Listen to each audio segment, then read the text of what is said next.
Can everyone hear me okay? Awesome. All right, so we'll get started. There might be a couple other people jumping on. I'm hoping that this conversation won't take more than 30-40 minutes. We've set aside the hour, but it might not take that whole hour. My name is Michelle, and I've been working with World Savvy doing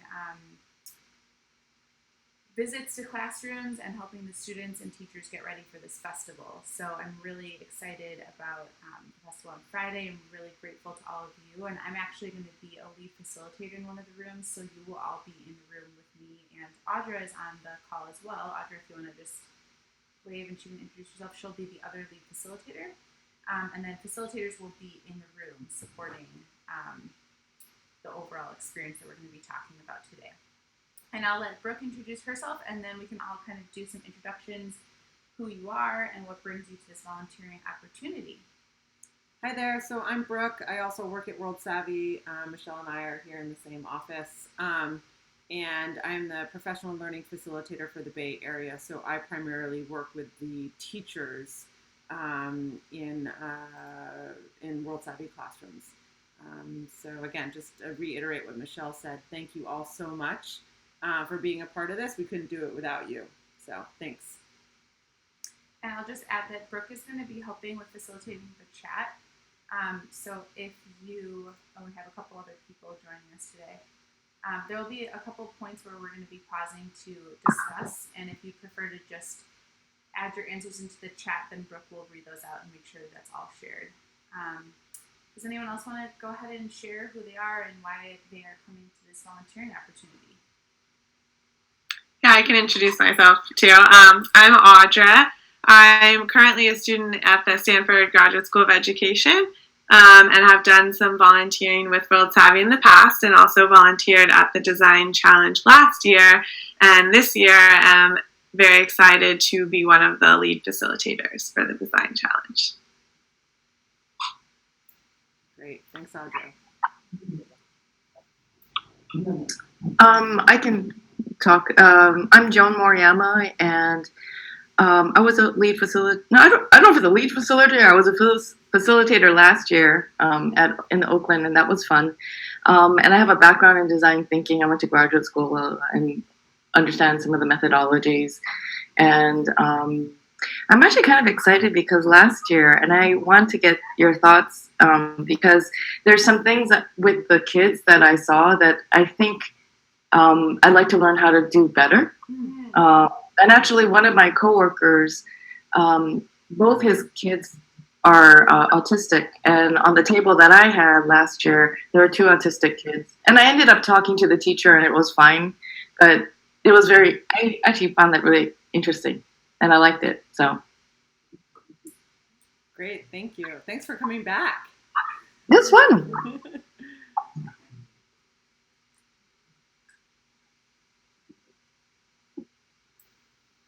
I can go. Great. Hi, everybody. My name is Leona George Davidson, and this is going to be my first time with World Savvy. I'm super excited. My husband and I have a nonprofit. It's called lifesupportm.org. M is for Mentors and Missions in Mexico. And we work with teenagers and adults, and we go to Mexico and build homes for families there. And we also mentor teens and college-age folk to help them learn life skills so they can get out in the world. And we were introduced to this exercise by a good friend of ours at Mill Valley Middle School, and we're going to be volunteering with him. My husband can't make it, so I'll be representing, and we're looking forward to it. And Jessica wrote in that it's super loud in her background, so she's just going to type her answers. Jessica works at a K-8 school in Los Altos. She's excited to join the festival to learn more about the day and the different projects and what the students have been working on. Thanks, Jessica.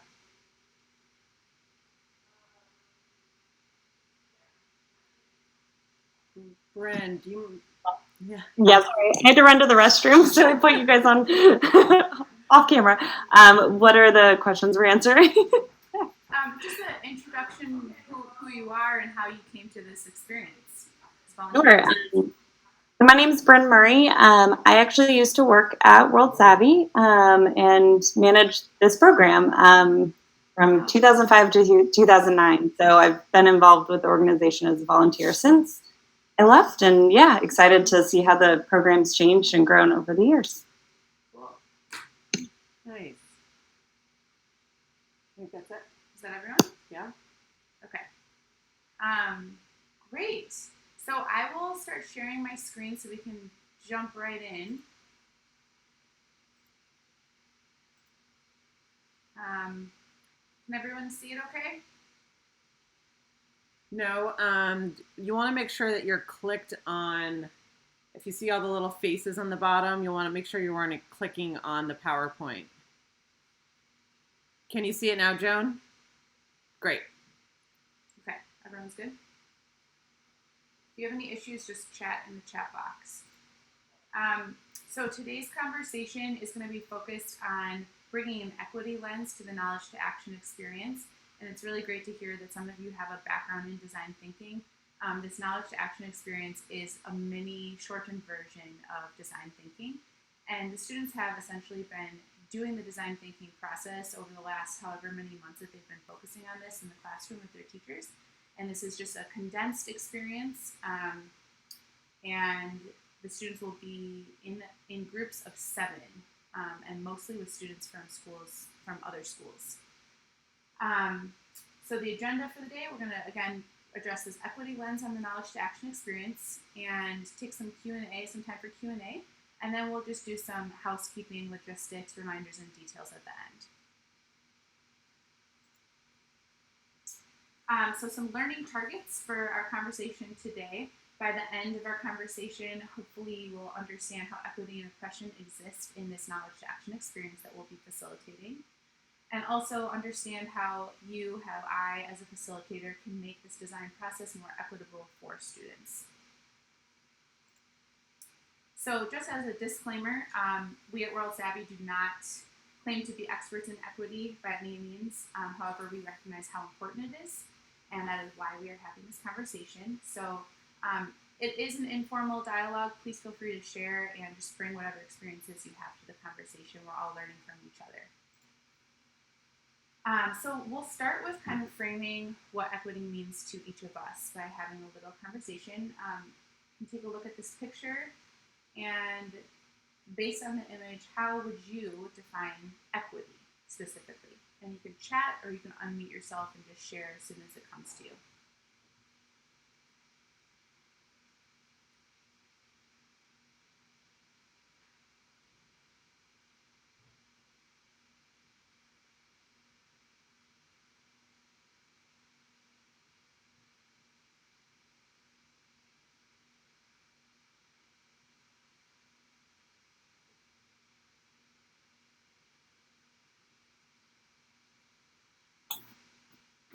Would you like us to describe what we're seeing or what we've experienced in our lives? Great question. I think we can keep it kind of simple. We're defining equity. You can pull from your own experiences. That would be great. So I'll just write in that Jessica wrote that equity, describing the picture on the right there. Each student or person is getting what they need to be successful.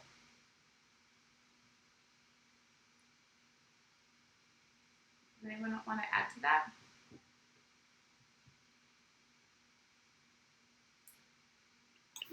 I can add what I see in the picture is equality is everyone is getting the same input, like everyone's offered the same assistance, and equity is everyone's getting the same outcome. So maybe some people need more assistance than others, but the goal is to have everyone end up on the same opportunity or footing.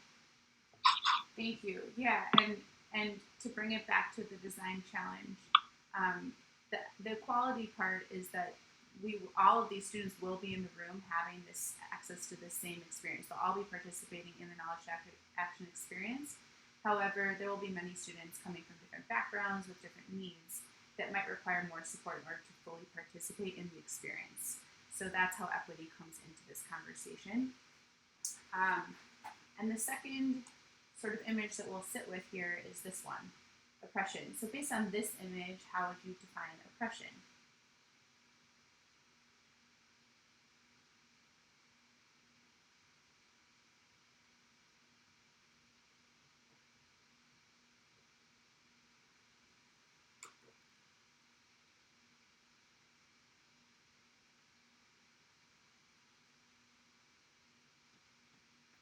For me, oppression is about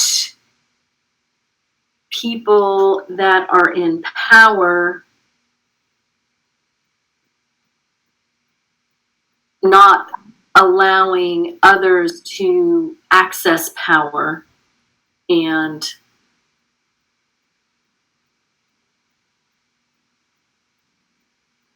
in addition, letting them know or telling them or convincing them that they don't need the power, shouldn't have the power, are not capable of having power, and then taking it all for themselves.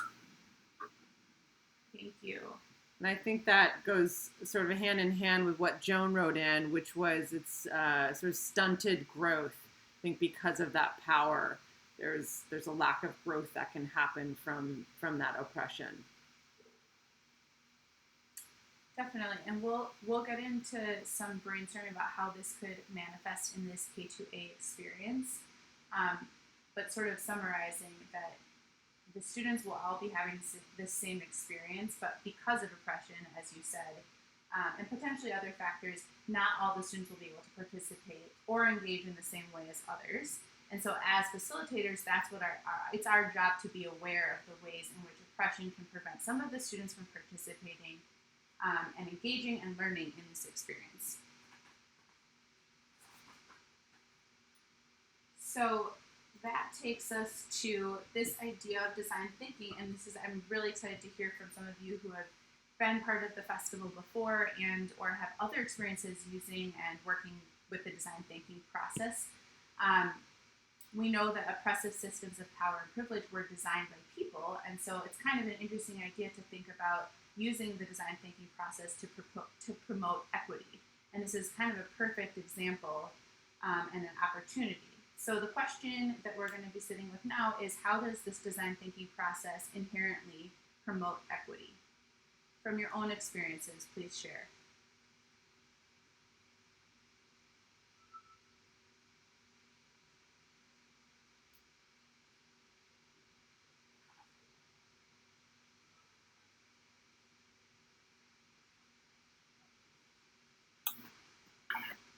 I've recalled in my life as a child and as a woman that I often felt unheard, and the design thinking process seems to allow many to be heard. And as a professional, when I have been in brainstorming sessions, the rules of the brainstorming came out as all ideas are good, just get them out. But the minute that an idea came out, someone would slap it down. So it's very hard to train ourselves to really be open to any and all ideas at first. So I think the design thinking process promotes equity by its broader definition of what brainstorming is and the inclusiveness that it promotes. Great, thank you. And I would say that, I sort of being in the classroom, seeing a lot of teachers really promote this idea of all brainstorms are good brainstorms, and then other students being like, well, that's a stupid idea, and being like, wait, like no judgment, like we got to move on from this. And so I think as facilitators, especially when kids don't know each other in this K-8 experience, really trying to just promote this idea of all ideas are good ideas and just encouraging the kids to just accept that. So Joan also pitched in here, ideally you're listening to the users and understand their needs. Yeah, exactly. So you're sort of solving with the stakeholders, not solving for them, but you're working together. Jessica writes, empathy and a focus on the stakeholder provides a space for different voices. Great. Bryn, prototyping and testing helps us test our assumptions. Awesome. These are great. And designing with rather than for. Awesome. This is great. I love all of these contributions. We could probably continue to talk about this, but I think we have an opportunity to dive a little bit deeper and get more specific now. Hopefully you've had a chance to look at or watch the YouTube playlist video that Kelsey sent you. And if not, you can take a look at that and watch it. It's about 20 minutes before the festival. It goes over that knowledge to action experience in depth, and you will also be sent that and also a detailed agenda in an email after this conversation. But this is sort of the basic outline of that experience. So thinking about the design thinking process and all these opportunities where we can help promote equity throughout this process in the welcome, in the introductions, in the case study experience when the students are looking at images and articles, thinking about creating inclusive schools. And the very nature of the question brings in this idea of equity as well. Students will be engaging in empathy interviews, and then they'll be discussing and documenting their learning in groups of 7, as I mentioned, and then defining as a group what an inclusive school means to them. And then they'll be sharing that out, hopefully in a very empowered way. And we'll be, as lead facilitators, sort of guiding the structure of the process, and then each of you will be sort of more on the ground with the students. And I'll just add that we just did this in Minneapolis with about 350 students with, I would say, anywhere from 10 to 12 different languages. I think, I can't remember exactly how many schools, but it was pretty special to be in a room with about 350 students, all really engaged in this topic and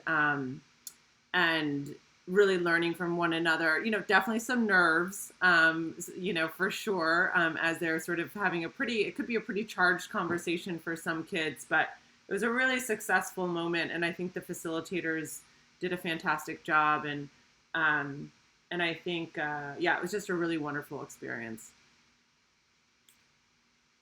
Thank you. So our next brainstorm to bring this all together is how can we as facilitators promote equity in this shortened design thinking process in the K2A experience.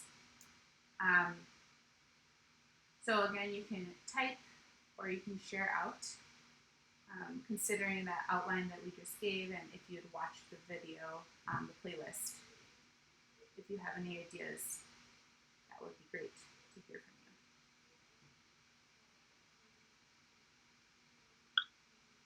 I think a big thing that we just talked about was how having everyone's voices heard is an important part of equity, and brainstorming is the moment in design thinking that can really is kind of the first step for people to start sharing their voices openly.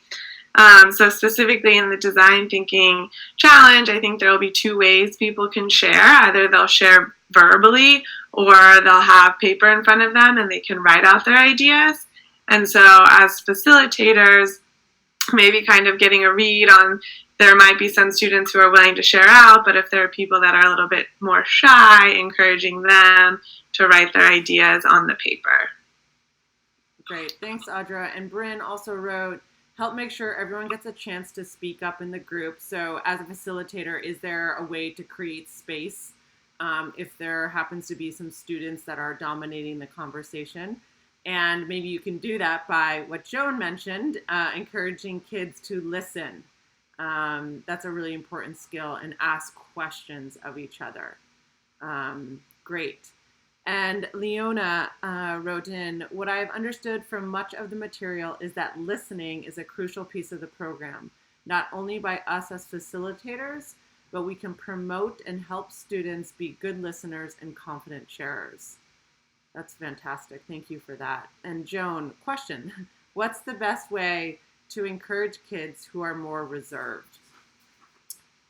And so one of the ways that we've sort of talked about is one way to do that is to either provide some sentence stems for them, and we have some of those, I believe, in our facilitator training manual. They're going to go out in the email. But additionally, if kids are more reserved, how can you as an adult in that experience show maybe some vulnerability or authenticity? So how could you, if there's an interview going on, maybe you could talk about a time when you felt excluded, or a time that you brought inclusivity to a group. And so I think that that could be one technique, by just showing that you can, this is real, this has happened to you, and it's okay to share in that moment. And I would also say that there are going to be some kids that don't want to share for a variety of reasons, whether they're not encouraged to share at home, whether they're they might have a stutter, they might have there's all sorts of reasons why. And so just being not pushing, no. That's exactly, no, everyone, I would not say that everyone is required to share. And we really want to make this an overall positive experience. And so if someone really doesn't want to, they can be hopefully actively listening and participating in the activity through active listening. It's also an opportunity, to that point, Leona, that if someone is, I would say if a student is really sort of like physically separating themselves sort of from the table, really not engaging in any of it, find a World Savvy staff member, and we'll try to find that teacher, the teacher of that student, and just try to find some background information. And again, just sort of keeping your eyes open. And I would say in an extreme situation like that, I don't think we had any of that in Minneapolis, but you can always reach out to World Savvy staff. And I'll also mention that all of the teachers, all of the students that are in the classroom will be with their teachers. Their teachers will be in the design challenge with us, in addition to multiple facilitators, one lead facilitator, and a couple World Savvy staff coming in and out. So the space should be well held by facilitators and caring adults. And it's really our job to just facilitate the conversation and make sure that the students are engaged and participating as best as possible. Does anyone have any other thoughts about how we as facilitators can promote equity for students through this experience? Maybe from your own experiences?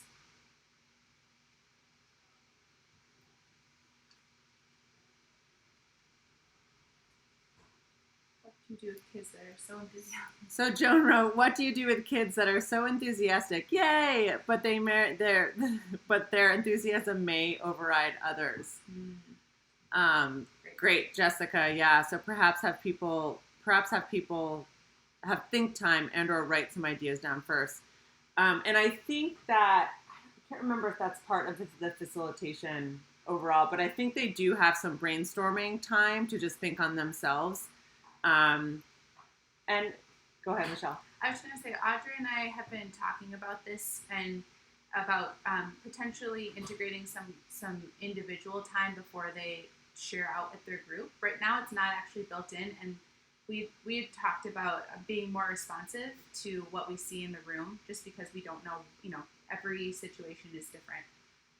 So if you see something and you see a need for maybe slowing things down or giving students a little bit more individual time in a process, please let Audrey or I know, and we'll try to adjust accordingly. So we can be a team in the room. I think that's really important. If you have other thoughts, just go ahead and chat them.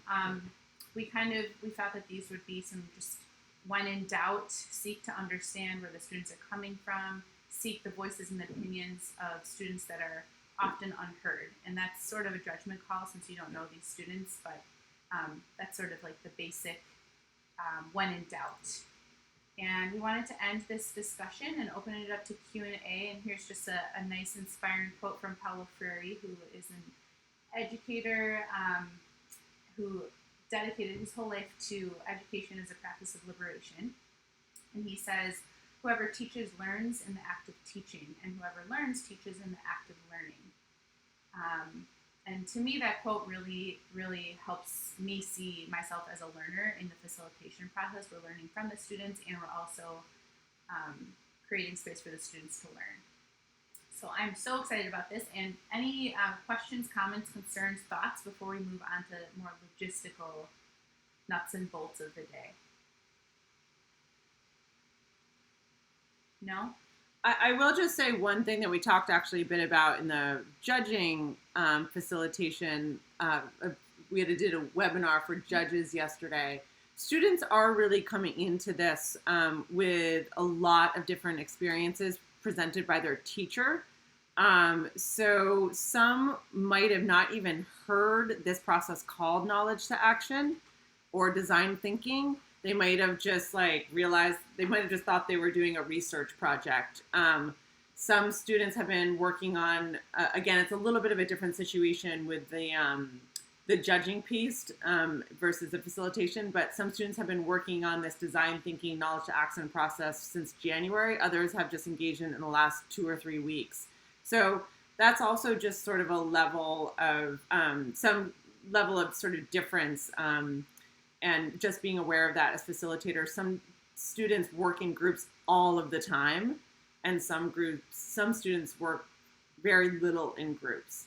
And so that collaboration piece is, just as facilitators, again, just being aware that they're all walking in with different experiences, whether it's even just within their school experience. So Joan's question is, how is this year different from last year? And I don't know because I wasn't there last year, but Michelle was. Yeah, both Audra and I were there last year, and I've been helping with a lot of the planning, and Audra's been getting in on it too. Let's see. I would say that it's going to be a lot less complicated in terms of the schedule. So people should know, it should be a lot easier to know where you're supposed to be at any given time. The design challenge, the question, I saw that somebody asked if the students know about the question. Some of the students have a basic understanding. They won't have prepared at all for this. I know that when I brought it up with one group of students, they were super excited about it. They were like, that's a great topic. And they also had said that last year's design part was their favorite thing that they did because they got to meet kids from other schools. And Kelsey and Brooke, as Brooke said, they ran the festival in Minnesota last week. And the feedback that they got from almost everybody that was there and had been participating in this festival for years is that this design challenge is just, it's been a lot more thought out and laid out. And as a result, it's just gone a lot better than it has before. So I'm hoping that we'll have a similar experience in San Francisco. No pressure. But yeah, just the detail that exists in the knowledge to action process. Kelsey's really put a lot of time into that, and we've been giving a lot of feedback and thinking about this. I think that it should run smoothly, and it should be a really great experience. Does that answer your question? Okay. Yay. So nuts and bolts, and you can definitely chat in if there's anything else that comes up regarding the last conversation. But just a reminder, please arrive at 9 a.m. to find parking. A lot of this will go out in an email. You'll get a World Savvy shirt if you don't already have one, and you'll get a packet in the morning just for facilitators. So it will include this schedule of the day, it will also include anything that you need for the actual knowledge to action experience. And at 9:30, and you can start moving over, like if you have time at like 9:20 to start heading to the gym. That's where you'll meet Audra and I, and we'll give you some last minute details. You'll find out which students will be at each table. You'll find out which room you'll be facilitating in. There are going to be 2 design challenges happening at any given time. So the first knowledge to action design challenge experience. Sorry, that is one thing that's different. We're calling it a knowledge to action experience this year. Last year we called it a design challenge. So I'm messing up some of my language. I apologize. So from 9:45 to 10, you'll head to your respective assigned knowledge to action experience room. If you're going to be with me, you'll be in the gym. If you're with Audra, you'll be in the student union. From 10 to 10:15, we'll just put some final touches on the room. Everything should be set up by the time we get in there, but there will be some last minute things. Just feeling really comfortable in the space, finding our way around. And then the students will start coming in between 10 and 10:15. And between 10:15 and 10:30, we just want to introduce everybody, make them feel really welcome. excited to be there, find their table, make sure everybody feels comfortable. And you can have them start filling out, the students that got there earlier, have them start filling out their team profile sheet, which will be at the table. From 10:30 to 11:30, and we might start early if we can, because we want to give them as much time as possible. So if we can start at 10:25, great, and go until 11:30, that will be the first knowledge to action experience. They'll be happening at the same time in 2 separate spaces. We'll close out around 11:30, 11:28, hopefully. Send the students off to lunch at that time, and then we as facilitators will all stay in that room to help clean up, reset all the table materials, take pictures, document everything that we've seen, reflect together, and then we'll head to lunch and join the students. And then 12 to 12:15, we're heading back. We're doing the whole thing over again. And this time around, we actually do want to end around 1:25 if we can. So we're going to ask one facilitator in the room to really help the lead facilitator be accountable to that timeline, because we want to get everybody to the closing ceremony, because there is not going to be tons of space in that closing ceremony. So we're anticipating it being a little bit of a struggle to get everybody in there on time and close out. So as we send everybody off, we again stay in there, collect all the table materials, document everything, and we'll have you all fill out a survey and just reflect and talk to each other about the experience, and then we can head over to the closing ceremony if you'd like. And then that'll be a wrap. Any questions about that? And you'll obviously get this schedule handed on the day of, right? Yes. It's in the facilitator manual. Yep. And the phone charger is to be able to take pictures of the student work. Okay. This is just another outline. This is what everyone's going to see. So everyone's going to be kind of on the same schedule. So that's when I said that it's going to be easier to understand where people are supposed to be this year than last year. This is what I mean. Everyone will get this. Resources in email will be coming later today, which will have a link to the detailed outline of the knowledge to action experience. If you haven't already, you'll be able to look at some of the articles and the photos that the students will be looking at and reviewing during that 15-minute case study time. Really interesting stuff. It's just kind of, it's deep stuff. So if you have a chance to look at it, great. And otherwise, you can look at that in the morning as well. Some what-if scenarios, if you had any questions about what could potentially go wrong. We've hopefully thought about that. You can think about that and come with any last-minute questions that you have in the morning on Friday. And then those training videos, if you didn't get a chance, try to take a look at those as well. Kelsey did an amazing job of really detailing and outlining what this experience is going to look like. And of course, it will go the way that it wants to go, and we'll be flexible, and I think it'll be a lot of fun. So does anybody have any final questions?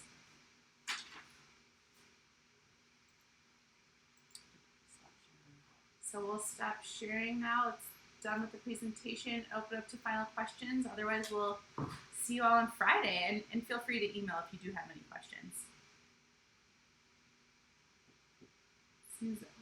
It seems that overall, Leona says, we as facilitators are holding sacred space for the youth to do their work, but that we also may use our own experience to nudge as needed and to be a liaison with World Savvy organizers when needed if there are rough waters or confusion. Right on. Yes, Leona, perfect. And Joan, looking forward to it. Great. Awesome. Well, thank you all so much. We're really, really excited to see you on Friday. Thank you. Have a good one.